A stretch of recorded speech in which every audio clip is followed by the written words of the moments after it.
ফিরে এলাম বিরতির পর।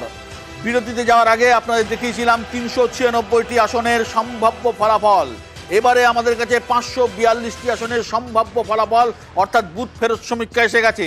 এর মধ্যে গোটা পশ্চিমবঙ্গ যেমন রয়েছে, উত্তরপ্রদেশ রয়েছে, বিহার রয়েছে, ওড়িশা রয়েছে, ঝাড়খণ্ড রয়েছে, সমস্ত রেজাল্ট টোটাল এসে গেছে। আসছি ওড়িশা দিয়ে, শুরু করছি ওড়িশা। একই সঙ্গে বিধানসভা নির্বাচন হচ্ছে ওড়িশাতে। ২১টা সিট, বিজেপি ১৩ থেকে ১৫, আদার্স ৬ থেকে ৮, অর্থাৎ বিজেডি কিন্তু কমছে। ওখানে প্রধান দল বিজেডি। আমরা এই ট্র্যাডিশন দেখেছি, সরকারে যারা আসে, রাজ্য সরকারের সময় তারা বিজেডিকে ভোট দিয়েছে, কেন্দ্রে তারা বিজেপিকে ভোট দিয়েছে, কিন্তু এবার অনেকটাই কম দেখতে পাচ্ছি বিজেডি ৬ থেকে ৮, বিজেপি ১৩ থেকে ১৫। ঝাড়খণ্ড, মুখ্যমন্ত্রী হেমন্ত সোরেন গ্রেপ্তার হয়ে এই মুহূর্তে জেলে রয়েছেন। ১৪টা সিট, বিজেপি ৯ থেকে ১২, কংগ্রেস জোট অর্থাৎ কংগ্রেস এবং জেএমএম তারা ২ থেকে ৫। অর্থাৎ হেমন্ত সোরেনের গ্রেপ্তারি খুব একটা এফেক্ট পড়েনি, আবেগ কাজে আসেনি, যদি এটা ঠিক হয়। বিহার, বাকি আসনগুলো, বিহার টোটাল ৪০টা দেখাও। ৪০টা আসনের মধ্যে বিজেপি ৩১ থেকে ৩৪, কংগ্রেস ৬ থেকে ৯। আমি যদি ধরেও নিই যে ৩১টা পাচ্ছে বিজেপি, কংগ্রেস জোট অর্থাৎ কংগ্রেসের সঙ্গে আরজেডি রয়েছে, সিপিআইএমএল রয়েছে, গতবারের থেকে বিজেপির আসন কমছে, কংগ্রেস জোটের আসন বাড়ছে। যদিও বিশেষজ্ঞরা মনে করছেন এর থেকে অনেক বেশি আসন কংগ্রেস জোট পাবে, অর্থাৎ কংগ্রেস আরজেডি এবং অন্যরা পাবেন। এখানে নীতিশ কুমারের সিট অনেক কমবে বলে বিশেষজ্ঞরা মনে করছেন। ভারতবর্ষের সব থেকে বড় রাজ্য উত্তরপ্রদেশ, ৮০টি রাজ্যের আসন, ৮০টি আসনের উত্তরপ্রদেশে বিজেপি ৬৮ থেকে ৭১, গতবার ৬৩টা আসন পেয়েছিল, ৬৪টা আসন পেয়েছিল গতবার। এবারে তারা ৬৮ থেকে ৭১টি আসন পেতে পারে, সব থেকে খারাপ হলেও ৬৮। বুথ ফেরত সমীক্ষা বলছে কংগ্রেস পেতে পারে ৯, কংগ্রেস জোট অর্থাৎ কংগ্রেস এবং এসপির জোট ৯ থেকে ১২।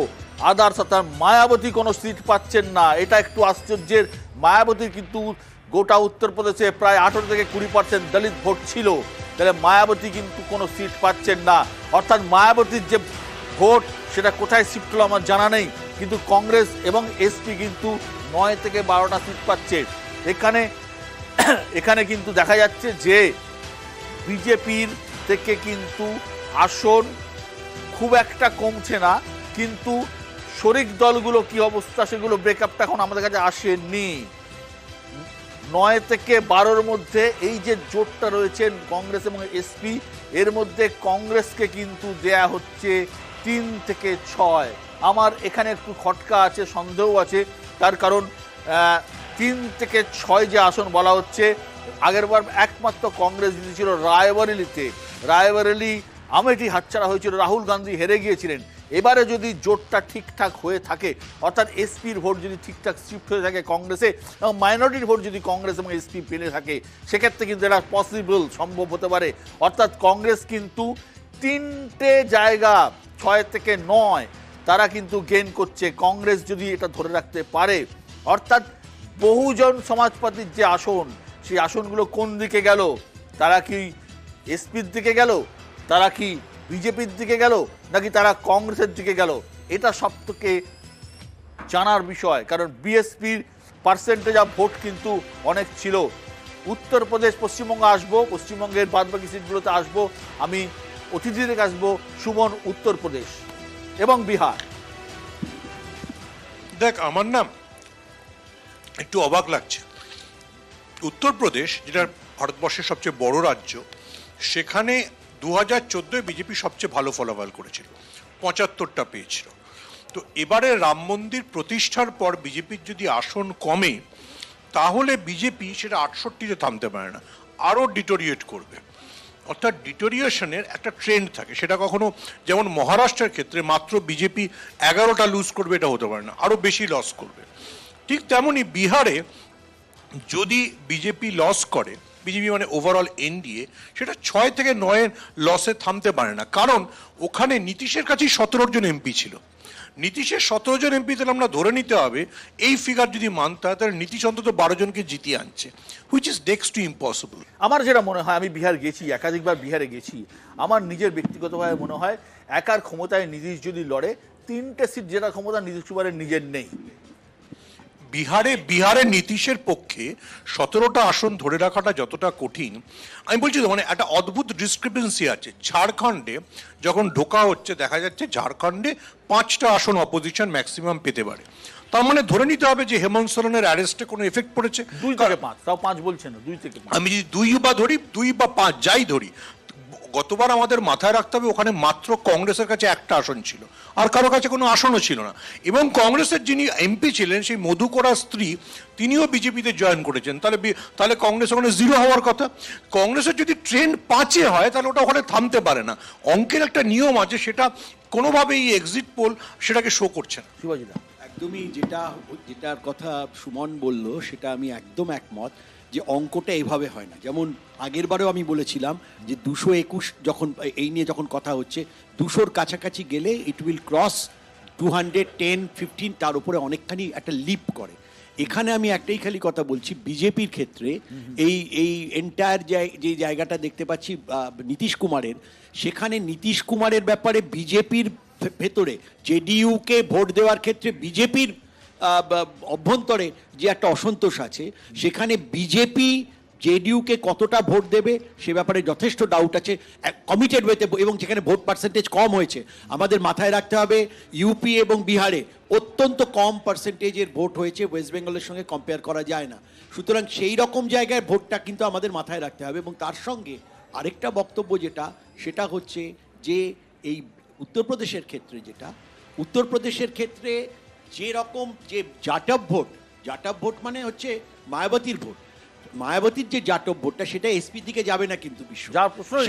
সেটা হয় বিজেপিতে যাবে, নয় কংগ্রেসে যাবে। কংগ্রেসে যাবে, কংগ্রেসে গেছেও। দেয়ার আর এভিডেন্সেস যেখানে কংগ্রেসের, আমরা ওখান থেকে যে সমস্ত গ্রাউন্ডে পিকচার এসছে কংগ্রেসের দিকে ভোট গেছে, সেখানে কিন্তু সিটটাই 9 থেকে 11 যেটা দেখানো হচ্ছে, এই জায়গায় কিন্তু থামবে না। 9 থেকে 11 থেকে অনেক বেশি বাড়বে। আমি শিবাজি প্রতিমদার বক্তব্যটাকে একটু এক্সটেন্ড করে বলি। ভারতবর্ষের গণতন্ত্রের একটা ট্রেন্ড আছে। 2019-এ যখন নরেন্দ্র মোদী জিতছিলেন তখন সুইপ করছিলেন, মানে সেখানে 75 হতে পারে কিন্তু ওটা 68 হতে পারে না।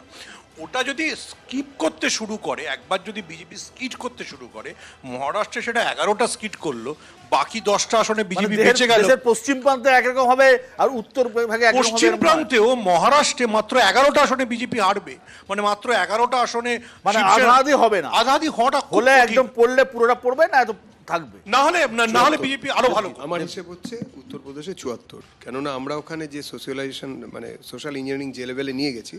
আগে আপনারা জানেন যে ইউপিতে ভোট হতো মারাত্মক জাতিবাদীর ব্যাপার ছিল, এমনকি এরকমও মানে ভোট ছেড়ে দিন এমনিতেও। কিন্তু যে জিনিসটা বোধহয় আমরা খুব ভুল করছি, যে আমরা মনে করছি যে এই বাংলায় যেরকম সব কিছুর মধ্যেই রাজনীতি যুক্ত এবং যে কোনো পলিটিক্যাল পার্টির সমর্থক সদস্য এরকম একটা ব্যাপার থাকে, সদস্য এবং সমর্থক, সেটা বাকি ইউপিতে কিন্তু সব জায়গাতে আপনারা গিয়েছেন, আপনারা ভালো দেখবেন যে তারা সমর্থক মানে ভোটের সময় ভোট দেয়, কিন্তু তাদের কাছেও এই রাম লহর এবং অযোধ্যায় রাম মন্দিরের প্রতিষ্ঠা, এটা একটা প্রচণ্ড একটা গুরুতর প্রভাব বিস্তার করেছে, এতে কোনো সন্দেহ নেই। আমার যেটা ধারণা যে আপনারা এখানে 71 দেখাচ্ছেন, সেটা অন্তত ইউপিতে আরও 3-4 বেশি হবে, 3 তো বেশি হবেই হবে। আর তিলক তরাজু আর তরবার উনকো মারো জুতা চার বলে শুরু করেছিলেন না মায়াবতী, তার আগে কাশিরাম। তিলক মানে ব্রাহ্মণ, তরাজু মানে হচ্ছে ওই বৈশ্য, এবং তরবার মানে ক্ষত্রিয়। তো এই যে জাতিবাদী যে প্রকরণ, জাতিবাদী যে ধারণা, মায়াবতীর সাথে সরকারও তৈরি করেছিলেন না, অতীতে তো অনেকবার হয়েছিল, এটাই তো হয়েছিল। মণ্ডল কমণ্ডলের যুদ্ধ আমরা জানি, সেই সময় হয়েছিল। কিন্তু সেখান থেকে বিজেপি অন্তত ইউপিতে বিজেপি শাসনকালে জাতপাতের যে বা নিরিখে যে গণনা, সেটা অনেকটা কমে গেছে। অনেক সময় এরকম হয়েছে যে একটা নির্দিষ্ট জাতির মানে লোককে না আপনি মনে করছেন বিহারে জাতপাত থাকছে, ইউপিতে থাকবে না? আমি তা বলছি না, একবারও বলছি না। আমি দু জায়গাতেই কমার কথা বলছি। বিহারে জাতপাত বা ইউপির জাতপাত নয়, যেহেতু ওয়েস্টার্ন বিহার আর ইউপি যেহেতু এক জায়গায়, আমি নিজে গিয়ে দেখেছি যে আগে আমি যেটা দেখেছি, আমার ব্যক্তিগত অভিজ্ঞতা, ধরুন 15 বছর আগে আমি যেরকম দেখেছি, একটা বিষয়, আমাকে 1 মিনিট টাইম দিন, আমি তাহলে বলবো। ধরুন একজন পকেট মার ধরা পড়েছেন বাসে, তো মার খেতে খেতে ছেলেটিকে সবাই মারছে, সবাই নেমে পড়েছে। হঠাৎ ছেলেটি নিজের জাত ক্লেম করলো, সঙ্গে সঙ্গে মবটা দুভাগে ভাগ হয়ে যাবে। ঠিক আছে, এখানেও এরকমই হয়, শুধু জাতের নামে না করে আমি অমুক পার্টি করি বললে সেই পার্টির লোকেরা তাকে বাঁচাতে দৌড়ে যায়, কিন্তু ওখানে সোজাসুজি জাতের নামই ভাগটা হতো। কিন্তু সেই জিনিসটার প্রবণতা কমেছে। এবং আরও একটা মজার কথা, আগে যেটা আমরা দেখতাম, ধরুন কোনো জায়গায় কোনো একটা নির্দিষ্ট জাতির লোকেদের সংখ্যা বেশি আছে, সুতরাং প্রতীক দেখে ভোট হতো না, সেই লোকটিকে দেখে ভোট হতো, বা আমার জাতির লোককে ওখানে দাঁড় করানো হয়েছে অমুক প্রতীকে, আমি তাকে ভোট দেব। ব্রাহ্মণ হলে ব্রাহ্মণ, ক্ষত্রিয় হলে ক্ষত্রিয়, রাজপুত হলে রাজপুত। কিন্তু এখন যেটা হয়েছে, ধরুন ব্রাহ্মণ প্রবণ বহুল এলাকায় যদি রাজপুতকেও দাঁড় করানো হয় বিজেপির প্রতীকে, আমি বিজেপির ভোটের ইকুয়েশনটা বলতে পারি, অন্যদেরটা নয়, তাহলে কিন্তু বিজেপি জিতেছে, এটা আমরা প্রমাণ করেছি। দেখা যাক। একটা কথা খালি রিজয়েন্ডার দিচ্ছি আমি দেবজিৎকে এক্ষেত্রে। দেবজিৎ ঠিকই বলছে, কিন্তু আমরা জানি না তাহলে জয়ন্ত চৌধুরীকে নিয়ে এসে এবং অজিত একে এত করে বা চৌধুরী চরণ সিংকে দিয়ে, তার কারণ জাট ভোটের ক্যালকুলেশন বিজেপিও করে। ইন্টারেস্টিং শিবাজিতা বা সুমন যেটা বললেন, আমি একটা কথা পরিষ্কার বলতে পারি, দেবজিৎকে দিয়েই শুরু করা যায়। যেটা ও সোশ্যাল ইঞ্জিনিয়ারিং বললো, আমি বলবো ওটা ডিফেকশন ইঞ্জিনিয়ারিং। মানে অবস্থানগুলো একটু দেখতে হবে। আমি বারবার যে প্রসঙ্গটা বলছি যে আজকে এই মুহূর্তে দাঁড়িয়ে জাত পাত এই অঙ্ক বিহার ইউপিতে থাকবে না, এটা অসম্ভব। আর এই ডিফেকশন, এই ডিভিশন, এই ডিভাইসিভ, এই ব্যাপারটা নিয়েই তো আমাদের প্রতিবাদ। অর্থাৎ প্রত্যেকটা মুহূর্তে আমরা জাত, দলিত, ধর্ম, বর্ণ এগুলোকে সামনে রেখে রাজনীতি করেছে, এটা বিজেপি করেছে। কিন্তু একটা জিনিস বুঝতে হবে, সেটা হচ্ছে ইউপিতে সব থেকে বড় প্রশ্ন, ইটস আ ট্রেন্ড। যেমন 2014, 2019 একটা ডাউন ট্রেন্ড লক্ষ্য করা যাচ্ছে, কিন্তু মোস্ট অফ কেসেস যেখানে কিছু কিছু ক্ষেত্রে কিন্তু ভোট পার্সেন্টাইল ডাউন ট্রেন্ড করতে পারে, আর যদি সেটা করে তাহলে কিন্তু রেজাল্টটা সম্পূর্ণ ঘুরে যেতে পারে। এটা হচ্ছে এক। আর এখানে বলে শেষ করতে পারি যে আজকে ঠিক যে জায়গাটাতে দাঁড়িয়ে আপনাদের এই ক্যালকুলেশন যেভাবেই হোক, হয়তো আমরা মানছি, কেউ মানছি না, কিন্তু বাস্তব চরিত্র কিন্তু এখানেই যে বিজেপি তার নিজের স্বকীয়তা হারিয়েছে, এটা কিন্তু এই নির্বাচনে বোঝা যাচ্ছে। এবং সে ধ্যানমগ্নতা যাই হোক, সেটা আত্মতুষ্টির কারণ না হতে পারে, সেই ধ্যানমগ্নতা এটাও হতে পারে প্রায়শ্চিত্তের কারণ। এটা আমার ধারণা। উড়িষ্যার যে চেহারাটা এখানে এসছে, সেটা কিন্তু গত 2 মাস ধরে যদি উড়িষ্যা দৈনন্দিন রাজনৈতিক চর্চাকে লক্ষ্য করা যায়, তাহলে দেখা যাবে যে তুমি বলার সময় বলছিলে যে রাজ্যের নির্বাচনের ক্ষেত্রে উড়িষ্যাবাসী যেরকমভাবে মতদান করে, কেন্দ্রের নির্বাচনের প্রশ্নে ভিন্ন স্বাদ। এবং লাস্ট দুটো ইলেকশনে দেখেছি একদম তাই। এবং শুধু তাই নয়, যদি মানে আমি আলোচনায় বলছিলাম, আমরা যদি দেখি অন্ধ্রের ভোট প্যাটার্ন, তাহলে অন্ধ্রে যা হয়েছে তাতে কিন্তু অন্ধ্রে কিন্তু সরকার বদল হয়ে যাচ্ছে। অর্থাৎ জগনমোহন আর এমনিতেই অ্যাসেম্বলি ইলেকশন হচ্ছে তো, হ্যাঁ অন্ধ্রে অ্যাসেম্বলি ইলেকশন হচ্ছে, সেটাই বলছি তো, সেটাতে সেটাই চন্দ্রবাবু বলছি। নাইডু জিতবেনই। আচ্ছা, তো সেক্ষেত্রে ওড়িশার ক্ষেত্রে কিন্তু আমরা জোর গলায় বলতে পারছি না। না, কখনো তার না। কারণ বলতে পারছি না একটাই কারণে, ওড়িশায় বিজেপির ফেস কে, বিজেপির কি হবে কেউ জানে না। ওড়িশার ক্ষেত্রে আমরা কি বলছি যে ওড়িশার ক্ষেত্রে আমি জানি তুমি বলবে অন্য অন্য স্টেটের কথা, ওড়িশার ক্ষেত্রে আমরা কি বলছি যে মানুষ ওখানে দেখেছি ভোট প্যাটার্ন এর আগের দুটো ইলেকশনে, রাজ্যে বিজেডিকে ভোট দিয়েছে, ওদিকে বিজেপিকে ভোট দিয়েছে। হ্যাঁ, কিন্তু বলুন। বিহার আর উত্তরপ্রদেশে যেটা এক্সিট পোল বলছে, তুমি ঠিকই বলেছো, আজকে সারা সন্ধ্যে সমস্ত এক্সিট পোলেরই একটা চরিত্র রয়েছে, যে এটা এখানে ভিন্নতর কিছু হচ্ছে না।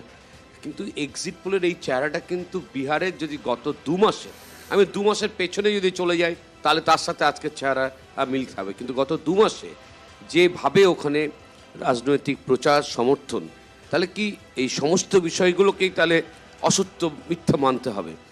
উত্তরপ্রদেশে দেবজিৎ যে বোঝাপড়া থেকে কথা বলছে, রাম মন্দির এবং তার একটা ওয়েভ, এটা তো অনস্বীকার্য। কিন্তু তারপরও শুধু রাম মন্দির ইস্যুকে কেন্দ্র করে, এটা বিজেপির নিজস্ব বিশ্লেষণের মধ্যে এসছে, গত 1-1.5 মাসে বারবার এসছে, যে যতটা এক্সপেক্ট করেছিল সেটা কিন্তু কাজ করেনি। একটা জায়গায় আসন যখন, সমর্থনটা যখন একটা চূড়ান্ত জায়গায় গিয়ে পৌঁছে যায়, তারপর সেখানে কিন্তু যেটা মার্জিনালি আমরা বলি প্রান্তিক অবস্থায় বারবার সম্ভাবনা কমে আসে। ফলে উত্তরপ্রদেশ এবং বিহারের এক্সিট পোলে যে চেহারা দেখা যাচ্ছে, সেই চেহারাটা কিন্তু 4 তারিখ না হওয়ার সম্ভাবনাটাই বেশি। অরূপ চক্রবর্তী, দেখুন, ভারতের রাজনীতিতে একটা প্রচলিত কথাই আছে, ইউপি জিসকি তখ্ত উসকি, যেটা একসময় বাংলায় অবিভক্ত মেদিনীপুরকে বলা হতো। তো এটা তো ঘটনা, 80টা আসন যে রাজ্যে থাকে, খুব স্বাভাবিকভাবেই তারা একটা ডিটারমাইনিং জায়গায় থাকে। এবং গত দুটো কুইজের প্রশ্ন জিজ্ঞেস করবো, হ্যাঁ কুইজের প্রশ্ন জিজ্ঞেস করবো। বলুন। উত্তরপ্রদেশের মুখ্যমন্ত্রী, প্রথম বাঙালি মুখ্যমন্ত্রী কে? বাঙালি মুখ্যমন্ত্রী আমার এই মুহূর্তে মনে আসছে আমি জিজ্ঞেস করি। সুচেতা কৃপালিনী, তার নাম ছিল সুচেতা মজুমদার।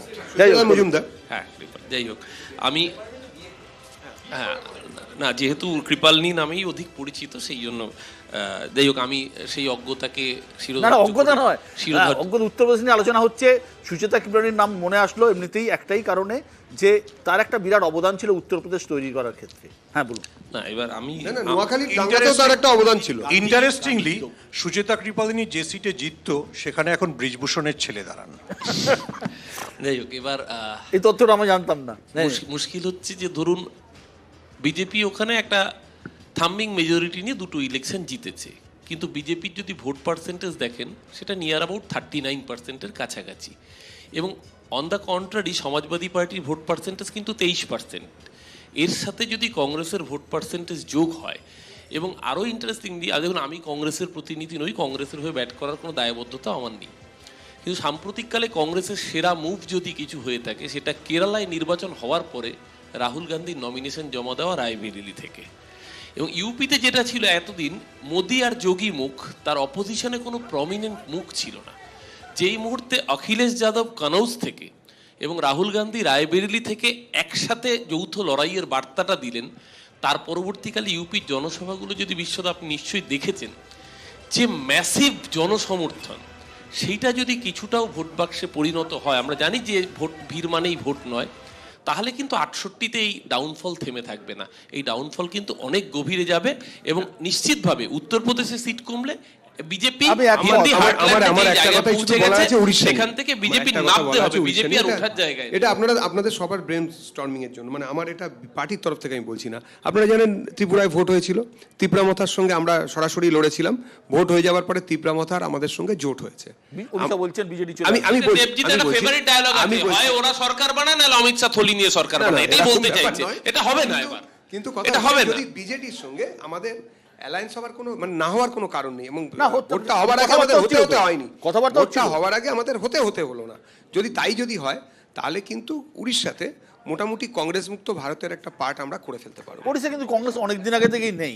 আমার যে প্রশ্নটা, এই যে কংগ্রেস মুক্ত ভারত বলছে, হয়তো কংগ্রেস মুক্ত ভারত হচ্ছে, কিন্তু বিজেপিটা তো কংগ্রেস যুক্ত হয়ে গেছে, বিজেপিটাই তো কংগ্রেস, যত ভারতবর্ষের নেতা সব বিজেপি কংগ্রেস থেকে আসা। একটা তথ্য এইখানে ঠিক এই মুহূর্তে দাঁড়িয়ে 63% যে ক্যান্ডিডেচার, 63% ক্যান্ডিডেচার এক্স কংগ্রেস, দেখে নিতে পারে। না ঠিক আছে, যে রাজ্যটা নিয়ে আমরা আলোচনা করলেন না, কেউই প্রায় করলেন না, সেটা হচ্ছে ঝাড়খণ্ড। ছোট রাজ্য কিন্তু ইম্পর্টেন্ট একটা দিক দিয়ে।